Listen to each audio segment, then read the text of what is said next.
Hello everyone and welcome back to another video. I forget, I don't think, hey boyfriend, have you been sneaking off behind my back and making out with the Forsaken in your dreams? Wheel of time, wheel of time. You're so stupid. Yes, it's him. Hey you. Oh crap. Hello everyone and welcome back to another video where we watch and react and talk about the Wheel of Time. This time with episode 6. Oh my god, we just have 3 episodes to go, 6, 7 and 8. How fast the season has gone by. I mean, this season has been, again, one of the best in fantasy that I've seen so far, and it's really good.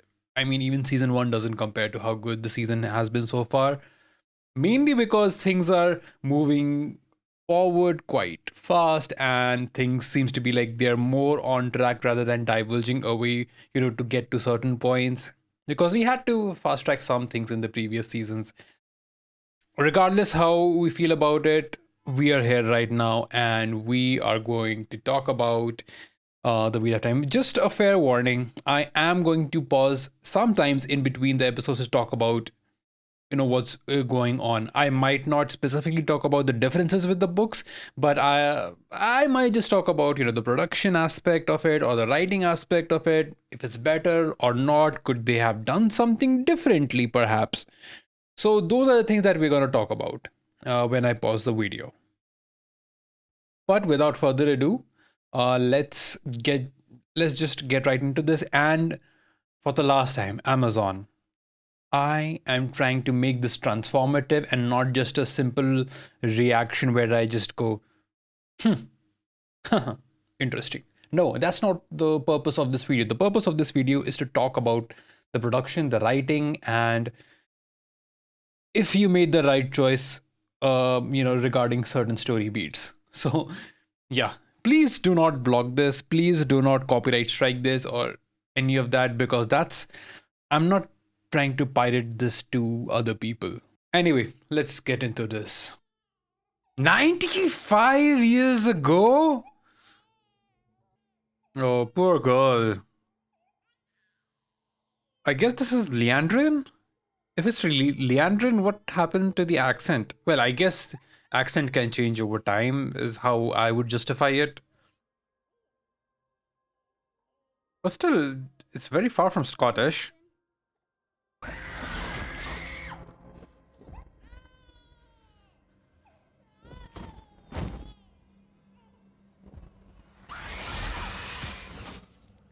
I mean, old man, you're so stupid. You're so stupid.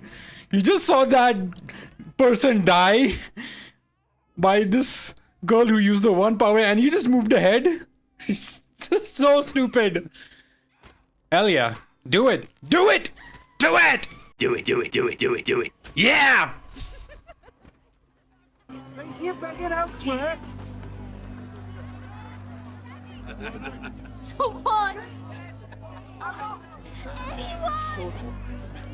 Dad, walk away from me! It reminds me so much of the third part, or was it the third or the fourth part of Pirates, the third part of the Pirates of the Caribbean. And I specifically mean the set design of this. The set design really reminds me of, yeah, Tanchico reminds me of third parts of the Pirates of the Caribbean, where they're looking for,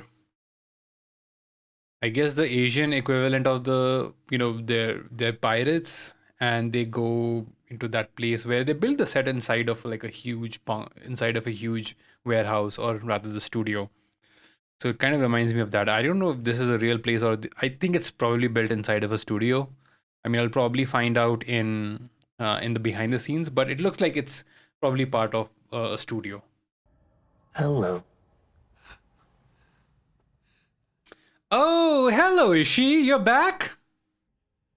Oh, are you in the dream realm?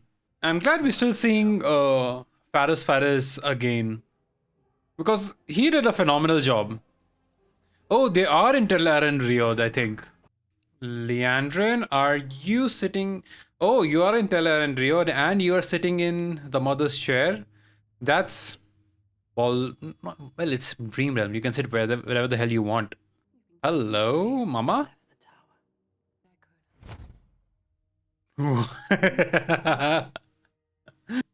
Jump scare. You sure about this veil? Lady, ready? Oh.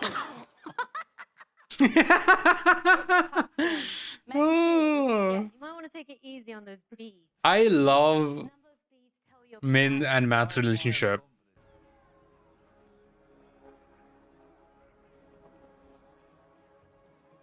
Okay, before we get into the IL, can somebody remind me of like, is that how Tanchiko is described in the books? Because for the life of me, I can't remember. I kind of imagined it as like a seaside Arabian town. I guess there is some influences of it there we can see with like the headdresses and like the eye makeup and everything. I'm wondering where they took the inspiration from this time because it looks like a mix of all kind. It's like a melting pot of all kinds of different cultures. I mean, I can see a bit of Arabian, Indian, um, even Southeast Asian inspirations over there. There might be something that I'm missing with regards to the inspiration, but it looks very interesting. Again, very Pirates of the Caribbean. Uh, so could be the Caribbeans, you know. Definitely a tropical island feel to it. I guess the thing that I am missing for Tanchico is scale. I need a wide shot of the place. Oh, I'm not nice to die. I lied about that too. Look, I need to I lied about that too. You cannot hope to match the Shadow Soul intel around Riod. Yeah, you're stupid. You're afraid of me now. Oh yes, What did you see in me? two hot women What do you want? You're supposed to talking to each other about the end of the world. What else do I need? You're taking very good care of me. I know. Somebody said we're going for a heartbreak. And now I know what they're going for. If it wasn't clear, the previous episode it's much more clearer now. I mean, yeah, anybody with like least bit of knowledge about how things are written and why things are being built up in a story, in a general story, you can see where this is heading with the little girl and Ran and their relationship bonding. It's not going to be like a happy like ending.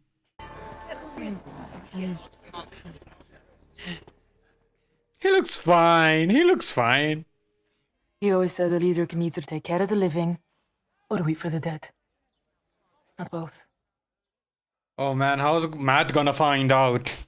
It's gonna be hurtful. Like it's gonna really hurt. Hey, you ass! You're finally here? Oh, Heroes of the Horn?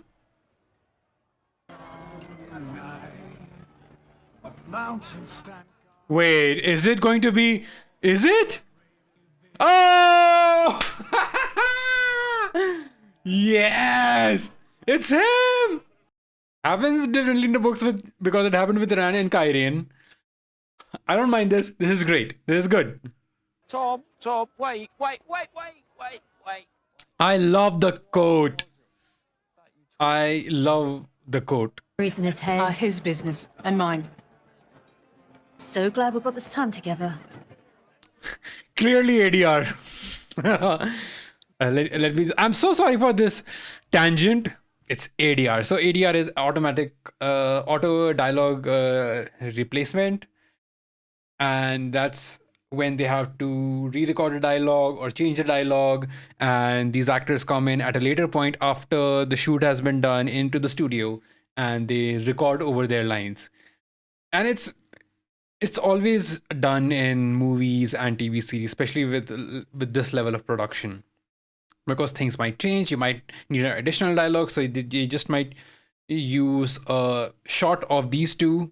Like clearly, they've used the shot of these two when Min is not actually speaking, and you can see like her lips aren't moving with the words they're speaking, and they've used that to for her dialogue. And since it's a wide shot, nobody really pays that much attention. I do, because I come from a production background, and I really love finding out these kind of little things, because it makes it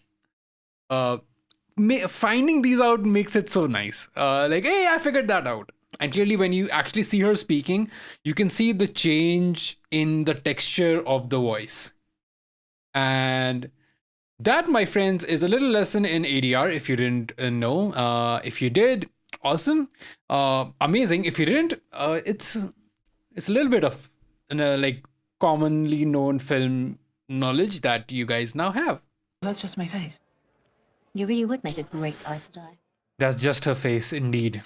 Min is so good in the series. I love her.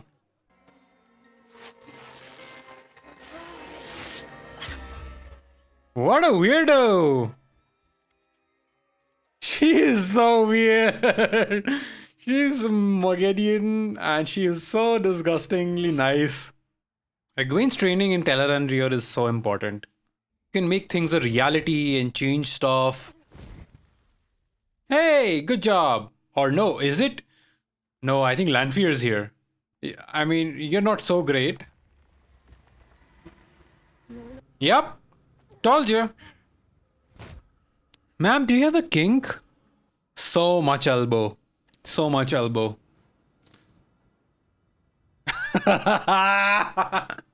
She is such a dom. Woman to woman. Did you like what you saw last night, or did you prefer him when he was just a shepherd boy?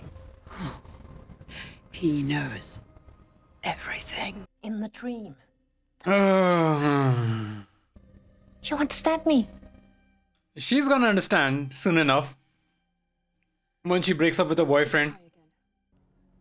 I thought we were supposed to come out knowing more, not less. I do know more. But she can't say. It's just always there. Even now. It's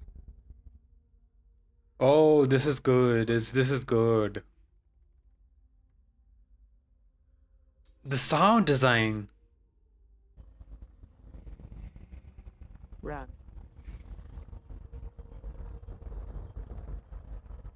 Run. Let's just stop and talk about what happened here for a second in terms of character development. It's always been Maureen being, I know more than you. I always know more than you. In the last couple of episodes, we saw him going, I'm not gonna do what you tell me to do, which was a step in the way. But now, Maureen is like, oh my god, I don't know what I'm supposed to do next. She's having analysis paralysis at this point. And I'm so glad we're going to see this dynamic between the two, where both of them don't know what's going to happen next. What happened next in the sense that it doesn't look good at all. Where's the hope? Where's the hopeful end that it's going to be all right? It's not there. She can see him going mad or just barely about to reach for it, and she knows that if she stays alive or it can't happen, it's going to be a bad thing, and she has to go away or to die, or something is supposed to happen. And Rand, despite knowing all of that history, all of those things, that gives him even less to work with, because now what does he do? He can't just say to the Isle, hey, be my army. Well, he can, but there are things that needs to be proven and shit like that. So, and especially these kind of moments where we, from an audiovisual perspective, the sound design that we see, without seeing the actual one power, is great. We don't need to see the madness and the weavings of the corrupted Sidar. We don't need to see that. But just things falling and just that rumbling boom of him just trying to not embrace, to control Saidar so that he can use it. Just that feeling is enough. That's how you save money. Not everything needs to be shown in a visual format. Some things can just be communicated in a different way. A pot falling over or sand moving. And that's how you save money. And that's how you show your creativity in and just do amazing shit. And this I feel creates a better atmosphere rather than just showing the one power at work. It's a special place, your Two Rivers. Where is that accent from? Sounds Russian, or rather from that region. She sat me down last year and told me she was a dark friend. That's gotta hurt. Told me she wanted me to swear the oaths too. I don't know if this is canon or not. I can't recall. Man, look at those arms, dude. Beefy. He's a bear. Much darkness in this wildfire. But when I look at you, Oh? Are you gonna... Mwah, mwah? Nope, not yet, at least. Come on, let Natty... let her rest. Let her body rest. God, you bastards. Oh, yes! Finally! This is so perfect because his white cloak is so dirty, which is so book canon. And he's a slimy bastard, just like in the books. Okay, I know I wasn't going to talk about, okay, there's a difference on the books, blah, blah, blah, blah, blah. But yeah, he is one of my favorite people to hate. it's the bloody dragon reborn. Yup. Hey. And, oh shit, yeah, indeed. Yeah. Tavern! We were looking for an Aes Sedai called Leandrin. Leandrin? What do you have to do with Leandrin? Oh, yeah. I think Leandrin's the one who hunted down his nephew? Oh. I'm not so drunk I can't see the daughter hair of bloody Andor before me. How do they know? Well, don't you, old man? Old man. Oh, yeah, let's go! Let's go! A concerto. I'll tell you a tale of a lad of 20.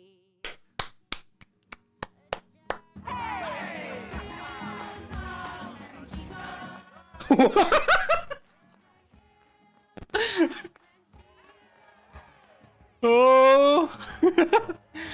Oh, God. I know you found something. I was going to tell you. Go on. Okay, that's... Because I'm going to become one of them. Oh, crap. I forget, I don't think Leandrin's has a very small role in... Nice. I like this bit. I know some people are going to be like, how can these two girls learn to channel and do like complex things like healing with such little guidance? We do come to know that, the Aes Sedai, or at least the next generation of Aes Sedai, are going to be even stronger than what the previous has been. And generally, there had been a downward trend of Aes Sedai being, powerful for the past few hundred years or something like that. And we do come to know, like, there are going to be Aes Sedai who are even more powerful than Nynaeve and Egwene, who have the potential to be the most powerful Aes Sedai. So it's not breaking that much canon, but I can see why people would say that, okay, from a logic or a plot hole point of view, why are these girls suddenly able to do these complex weaves? And generally, I would say I would have a problem with it. I'm able to give a pass, not from like the Wheel of Time point of view, but from like a logic point of view. But hey, anything can be like, justified in post. So I'm fine with it. It's not that big, or it's not that big of an issue for me to, jump on it and say, like, this should not be done. I mean, they did like a resurrection at the end of season 1 and they just retconned it. They did not even mention it again.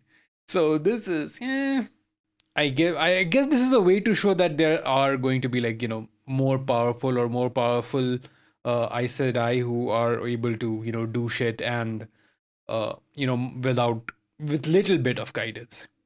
And I guess in the books as well, Naini was able to heal people without knowing what she was doing before she became the wisdom. So it's fine. The thing is, this has like this should now have huge implications for these two girls. I told you there were channelers in these mountains. Your mom just died. Something called a wolf brother. Well, brother! Well, are you actually serious about it? Of course I'm serious about it. I'm going to find it, too. It's been found. I meant to give it to his sisters, but You can still give it to his sisters. Idiot. About that light blasted home. Ooh. You shouldn't. Exactly. I mean, ask. Ask. I guess she finds it hard. Hey, don't disturb them. She's still singing?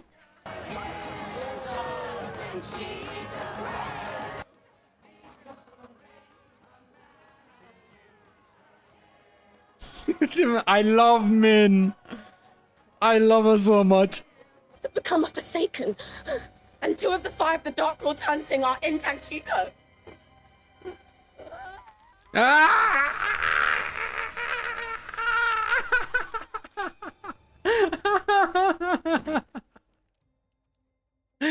No, she's so good. Oh, sorry. We don't need anything. Thank you. Oh shit. Oh shit. Oh shit. Oh no. Oh no. Oh my god, this is bad. No more than girls. This is compulsion, isn't it? In my time, we would have beaten that out of you. No, wait. Age of Legends? I don't think you were doing that kind of thing. But we'd tell you if we did. This is so evil. This is so evil. I love it.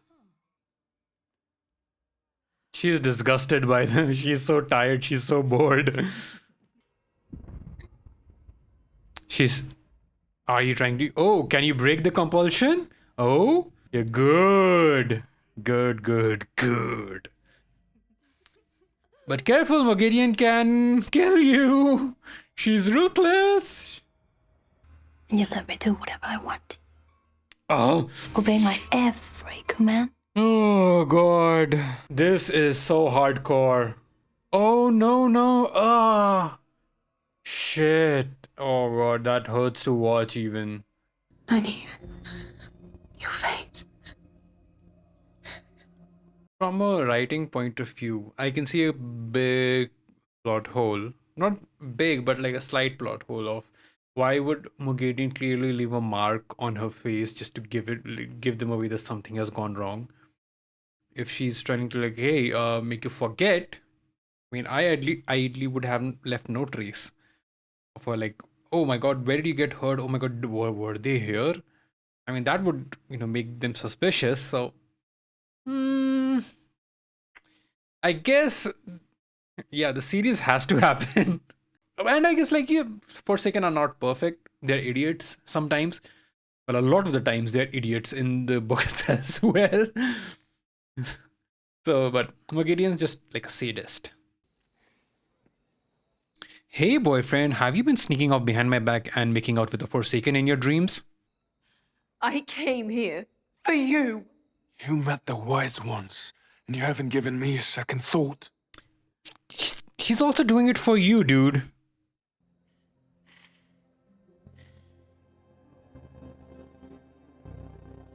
I'll always respect that about you. Hey, even though he's a wool-headed sheepherder a lot of the times, I like this line of thought.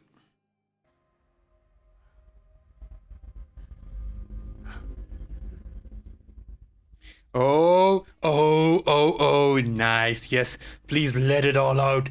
Let it all out, Rand. I want to see the Mad Rand. I want to see Mad Rand.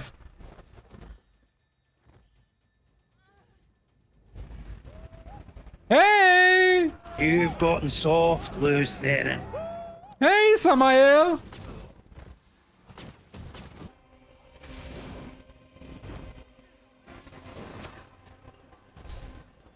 Nice! Get out! Get out! Oh, let's go! Let's go! Let's go! And we see the we see the corruption, the taint.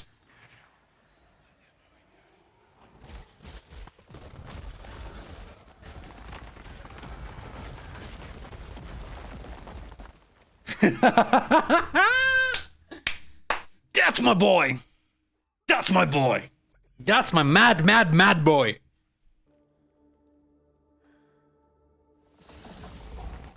Oh no! No! Not already. Not already. Oh, he's gonna try to do it. He's dead. Death can't be healed. I can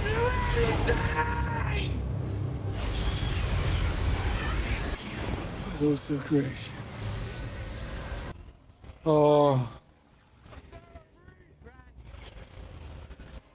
God. Run.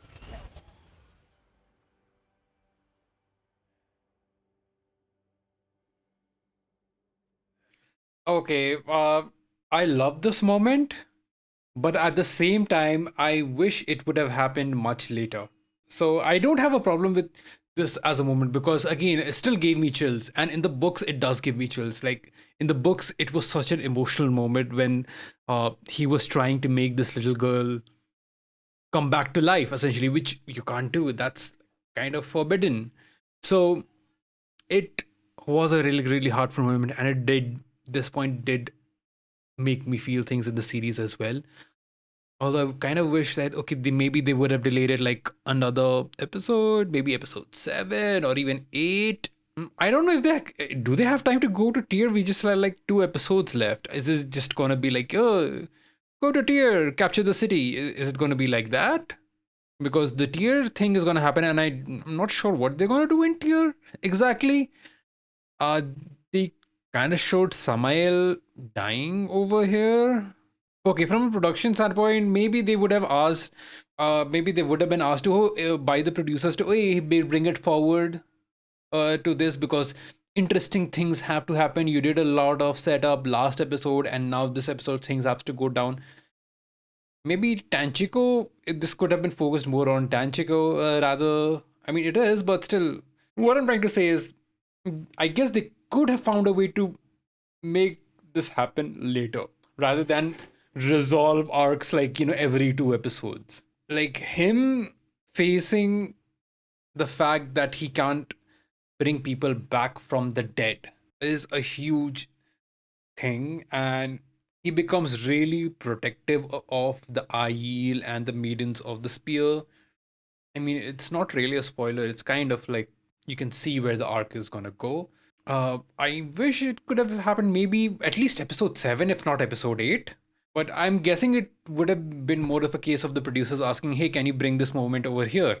Rather than keeping it to the later. Or it could have been the writers going, there's too much to show in episode 8. With the time limit that we have, we wouldn't be able to have that same emotional development or character development if we just jam everything into the last episode.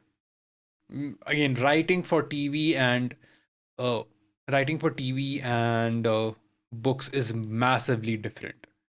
For example, in the Stormlight archive, the first half of the book, of all the books, is so like, okay, things are just happening. When is the interesting thing gonna happen? Uh, and then the last third of the book is just like bang, bang, bang, bang, bang. That can't be the thing for a TV series because you have to keep the viewers interested. Uh, I think this will be just more of a gripe for some of the people who have read the books rather than people who have watched the series. Because with a couple of the people who have talked about, like this is how what happens in the books and this is what happened in the series, and they're like, it's fine. The series is doing a fine job. I like those moments that it's happening because they don't know the contents of the book, and the book audience is there, but they are not just the only audience. So I don't minor gripe as a book, as a like how things happens in the books.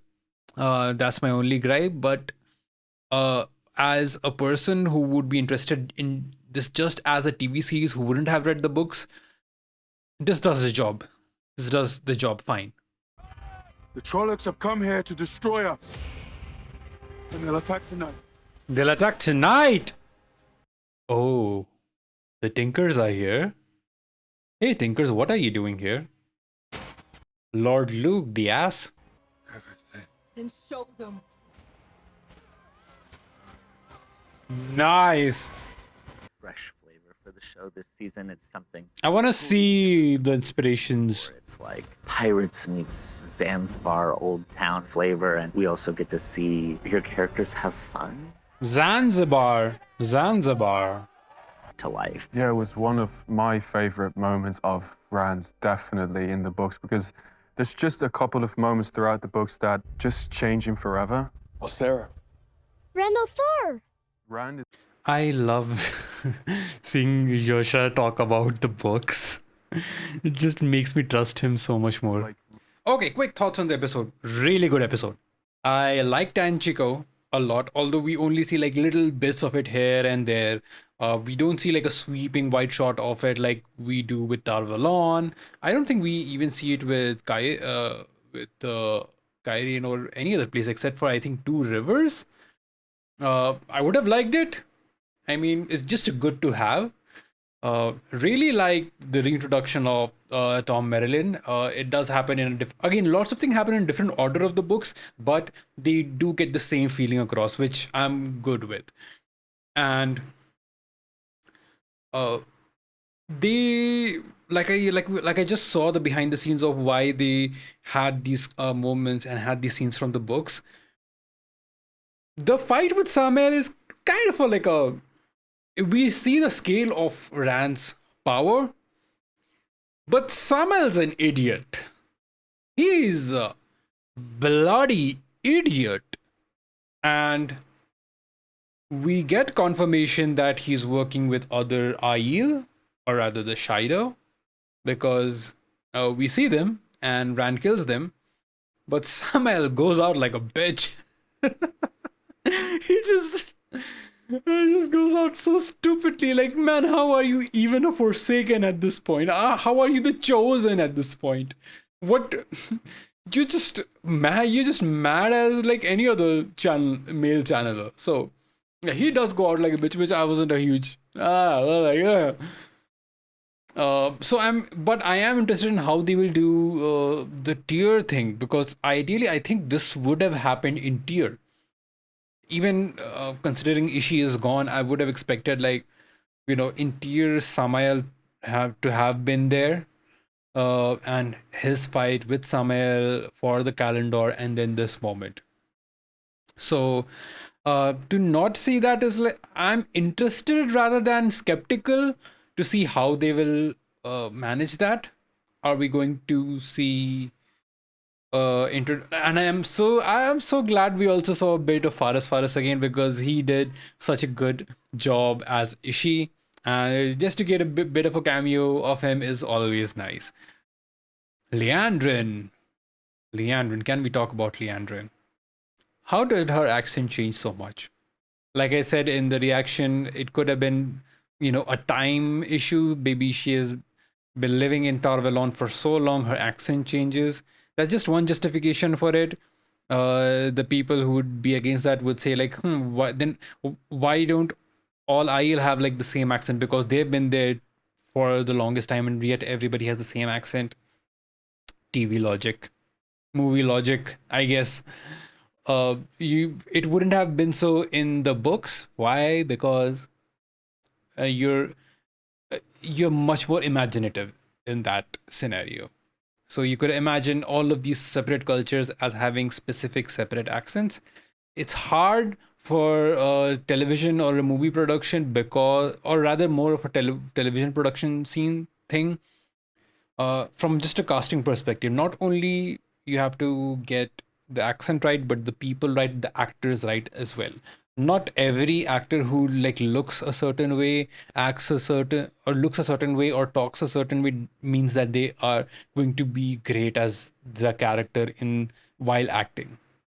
Um, and I have no qualms about the casting for the series, because they have done an incredible job. And I've said this again and again, and I'll keep saying this till the end of time.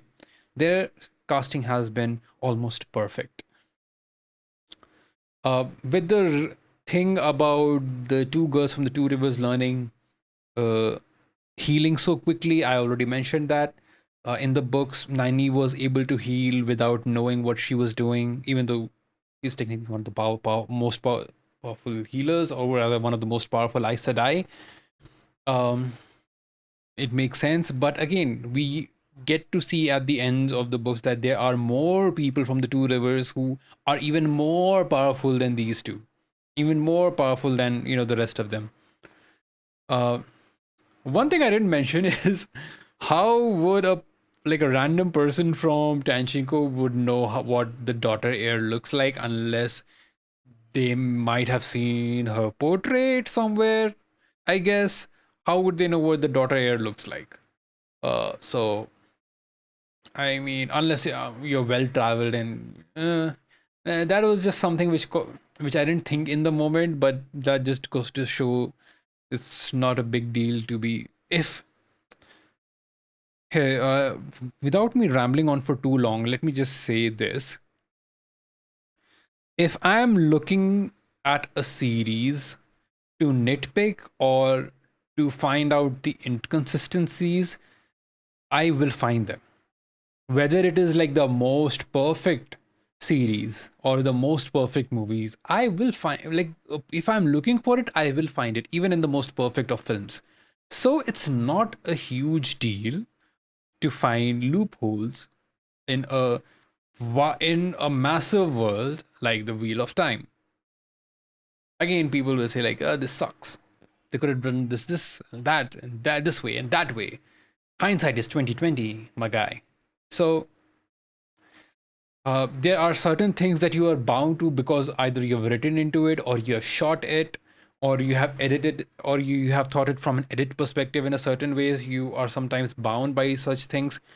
Maybe perhaps not in books, because things can be changed because it's just words on a page, but often not so for a audiovisual production. So I'm sure at some points the writers and the producers would have gone like, "Oh man, I wish we hadn't done this way and would have done that way. How can we solve for it?" When things are in post production and when they're in editing, it's a lot more about problem solving, because translating from words on a page, not even just books, from books to script to screen, that's there's a huge, I mean, like, gap, because you're translating the things from the books to things on a screenplay, and then you have to translate things from a screenplay to things that you see in camera, and then you have to translate things that are seen in camera to an edit table. There is such a long process, and things can change massively. You also have to look at it from a marketing perspective. You have to look at it from an audience retention's perspective. You also have to, believe it or not, look at it from a stakeholder's perspective, because a lot of these people from Prime Video, who are the stakeholders who are giving you the money, or the production also, or other things which are giving the money for it to be produced, they're going to look at it and go, I'm a stakeholder in this. How do I want this to look? And it's a very human perspective to have. I'm sure if I was in their position, there are some things that I would have done, which I would have really liked, but the audience wouldn't have. Or rather, I'm addressing the people who don't like the series. If you were in a position of power where you had to produce the series, not direct it or write it, but you had to produce the series and you wanted things done in a certain way, which you thought really, really would work well. And people came at you after the editors and the audience came at you like, this sucked. You wouldn't have gone like, you're right. Yeah, this sucked. I was wrong. You say it now, but it's easier to say before, I guess. I mean, like, I have no love lost for Amazon Prime. I'm not trying to defend them. I'm just trying to look at it from a different perspective. I'm trying to defend the writers and the showrunners, because they also have to please the stakeholders, because the producers might want certain things a certain way, and not all producers have the same level of power. Brandon Sanderson is a consulting producer. He consults, like, hey, maybe do this, maybe do that, but it's up to like the other people to see if they take his word or not. He doesn't have all the power. Same way, the showrunner doesn't have all the power. Rafe can argue and argue and argue for something. Some things he has to relent. Something he just has to give up, because like, this is not worth fighting over. I would rather fight over this certain thing. I mean, like, take it from David Lynch. He says like there are certain things he would fight over and certain things he would not fight over. He would fight over the final cut. Like, I want the final cut of the film or the TV series. But sometimes he would, like, negotiate with the people who are giving the money, like, hey, okay, you can have this thing or as this thing certain way, but I want to do this thing this way. We got episode 4. Because I believe Rafe fought for it. I don't believe for a second that the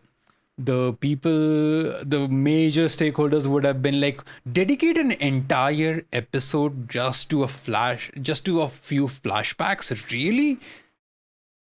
I mean, even if I'm looking at it, I'm like, dedicate just an entire 1 hour episode to a few flashbacks. I would be concerned. But it paid off. Some things they would not have relented over, and I'm fine with it. In the end, this was a good episode.